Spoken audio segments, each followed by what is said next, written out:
Hello, everyone. Lauren Wilde here. Today, we are going to be talking about Mercury retrograde. This is its, triannual regular time to retrograde. Mercury cannot get more than 3 signs ahead of the sun because of how fast that it moves. And so, today we are going to talk about what Mercury retrograde even is on a base level, and we're going to talk also about what it could bring up, when it's going to be in Libra and when it's going to be in Virgo, and how you might want to work with that energy to make it best for you. So, first things first is I want to just do a quick announcement, and that is I have a couple of spots left in my astrology program. It is a year-long apprenticeship style astrology program called Soul and Synastry, and I'm really excited for it. It starts technically next week on September the 13th, but the signups for it are until Samhain, which is October 31st. And so I'm really excited about it. It's going to be a year-long opportunity to learn about the entirety of your chart. Like by the end of it, I really do believe that you will be able to say you've mastered your own chart. The focus of it is for self-realization. So being able to understand yourself, and not just that, but to also embody the stars and like know what to actually do with all of this information, right? I know a lot of astrologers, we can be very heady and wordy, but I am witch first, then astrologer, and that is getting it into your body, feeling it in your bones, feeling it in your blood, and knowing how to actually like make sense of it and bring it into your rituals and bring it into your everyday life to make it make sense. So if you're interested in that, the link is below. There's only 2 spots left. I'd love to have you. If you're interested, feel free to check it out and reach out to me on my website under the contact at laurenwild.com, and we can schedule a free consult to discuss if it's the right fit for you too. So, okay, just want to get that out of the way. Let's go ahead and let's talk about Mercury retrograde in general. So, Mercury is the fastest moving planet we have. It moves 3 times faster than the sun. So, it cannot get more than 3 signs ahead of the sun, which means that we usually get 3 annual retrogrades. Now, this year we're actually going to get 4 technically, because we will have one that starts on the 29th of December. But as you can see, it's almost the end of December. So I just wanted you to get a sense that we actually have 4 this year. What makes this one incredibly harrowing, in my opinion, is that we get very little, if any, really technically not any, but we get very little break between Mercury retrograde and Mars retrograde. And that is going to be a very, very interesting time, because we're also going to have a solar eclipse in Scorpio at that time, which I'll get to that when we get closer to it. But I do feel like if you are a person that likes to be prepared, which when it retrogrades back into Virgo on the 23rd of September, that might be everyone. But if you are a person that likes to be prepared and to make the most of these transits, then this will be helpful for you, because that's the point. Is it's not meant to ruin your life. Retrogrades are an invitation to go inward, to pay attention to, when you look back reflectively or retroactively, you can make more sense out of things. It's an opportunity to slow way down, like really slow down, and pay attention to the themes that want to come forward. Now, for this retrograde period, we're going to have it in 2 signs, just like we have the other aspects this year. And that is, they start in an air sign and then they pull all the way back into an earth sign.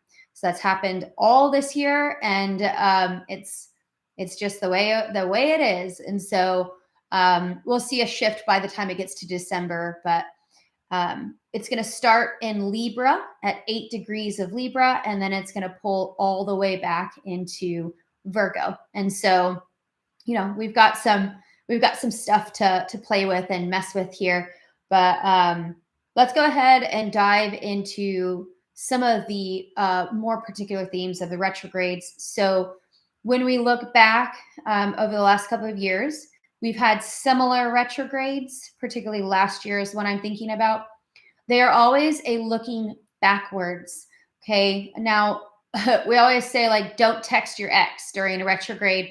It is going to be really interesting because not only are we going to have Mercury retrograde in Libra, which rules relationships, particularly like marriages, romantic relationships, and partnerships, but also when we have Mars retrograde in Gemini, that is like very much like text your ex kind of energy. So it's going to be an interesting time. I always tell people, please don't text your ex. Like, sit with the feeling, sit with the desire, sit with the longing. If by the end of the retrograde period, you still really have a deep desire to text your ex, be my guest. You do whatever you want. I always tell people this is strong, burn your life down energy, particularly by the time we get to October when Mercury is direct. Use this as a period of time to reflect on whether or not that's the best choice, because these transits, particularly Mercury retrograde, is short, like from shadow to retrograde to shadow, it's about a 6-week period of time. It's not very long. So don't burn down your house for a 6-week transit. Now, Mars in Gemini is going to be more interesting because that's a 7-month transit. I feel like if you decide that you want to change your life during Mars retrograde in Gemini, about a month after it's in there, you do you, my friend, because that's a long transit.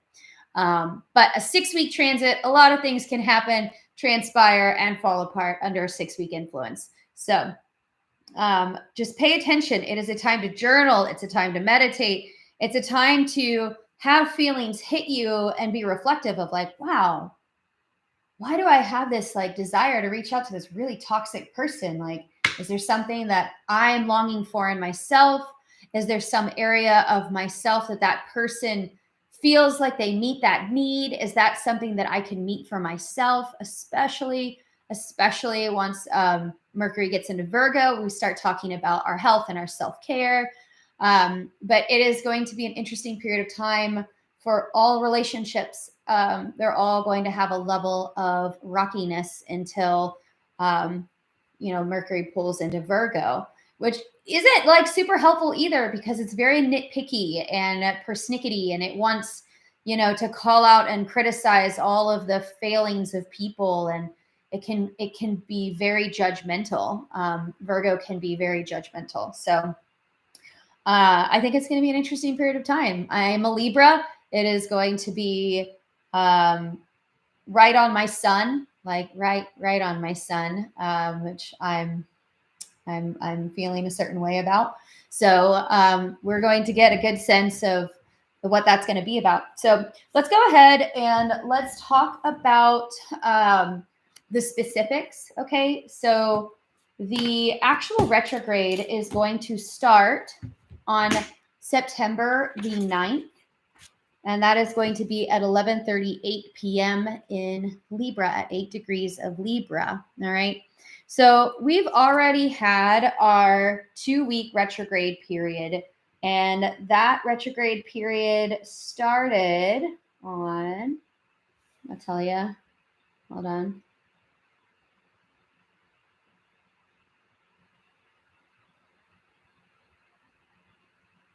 One second. It's going to go to 24 degrees of Virgo. Sorry, I didn't write this one down.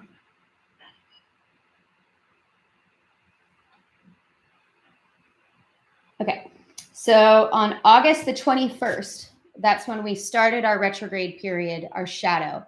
That's when we started to get a sense of what might be coming up under this influence. Okay, on August the 21st. And that was at 24 degrees of Virgo. I'm going to write that down before I forget. Okay, now what's going to happen is that Mercury is going to station at 8 degrees of Libra, and it's going to pull all the way back to 0 degrees of Libra, and then it's going to pull into 29 degrees of Virgo, and that is going to be at 8:04 a.m. on September the 23rd. So then the energy is going to shift because it's going to go into the energetic degree of Virgo, 29 degrees. And that is very intense energy, my friends. It's high judgment, a lot of criticisms. And I will explain like what the shift is going to look like in a minute. Let me just give you all the final details. It's going to go direct at 24 degrees of Virgo on October the 2nd at 5:07 a.m.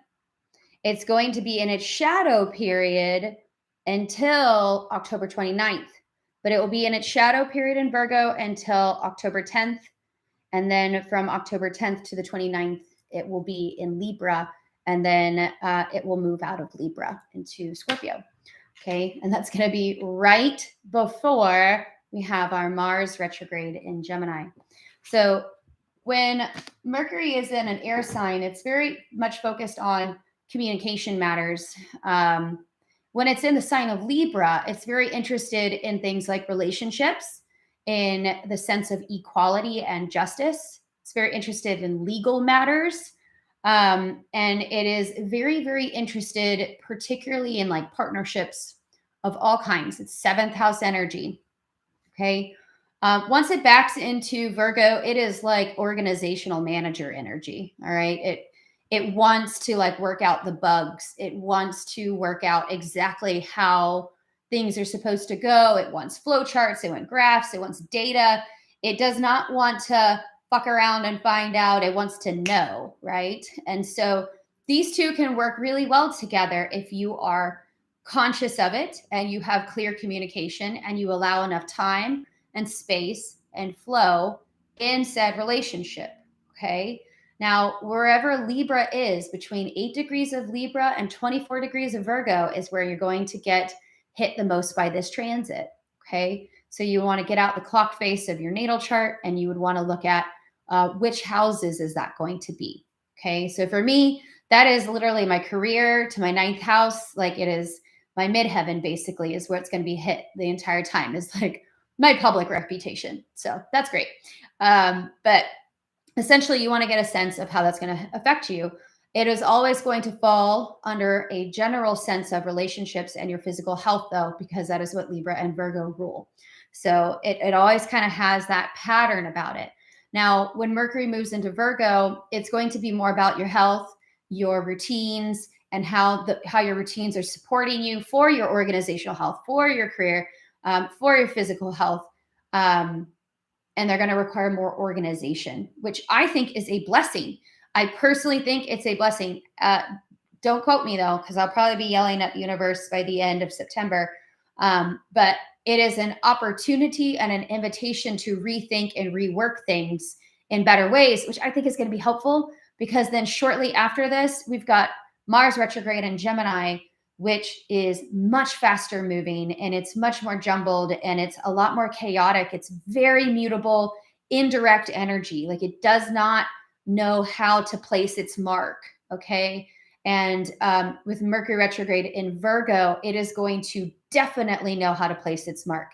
It is all about purifying the process and getting clear on the goal and the operations. It is the organizational manager of the chart. Okay. Where it gets stuck though is perfection. And so we're not meant to like try to make it perfect and get stuck and OCD about the details. We're meant to see it, name it, work it out, and then purify the process. Okay.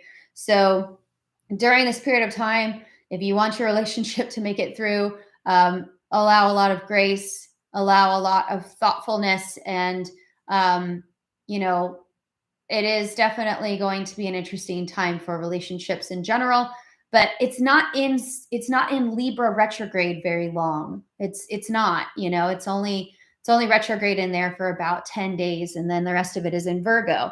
So this is an opportunity to heal, to get clear plans, to work together really. But I'll tell you what both Virgo and Libra are both going to want, though, is they want equality of the shared level of work.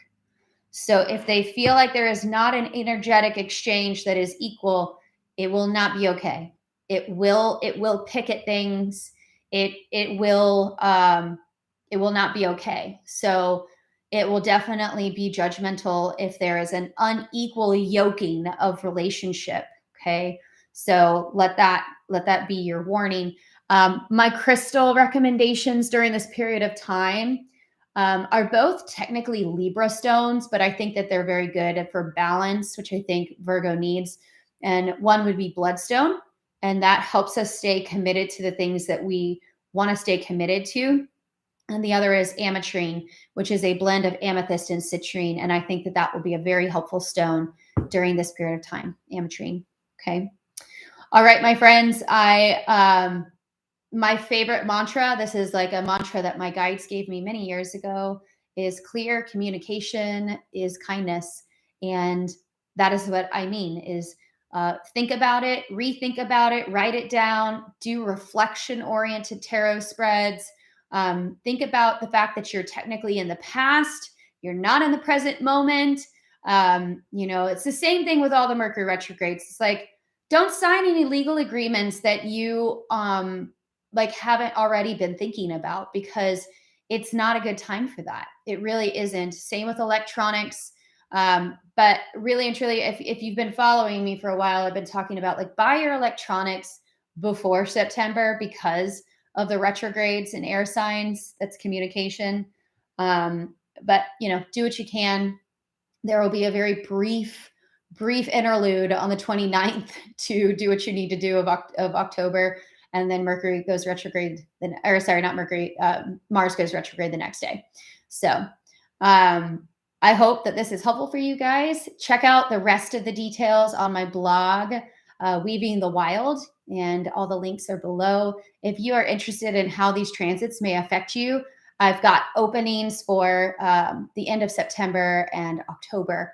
So go ahead and book an opportunity if that's something you're interested in. Otherwise, stay clear, stay in the flow, trust, and stay wild.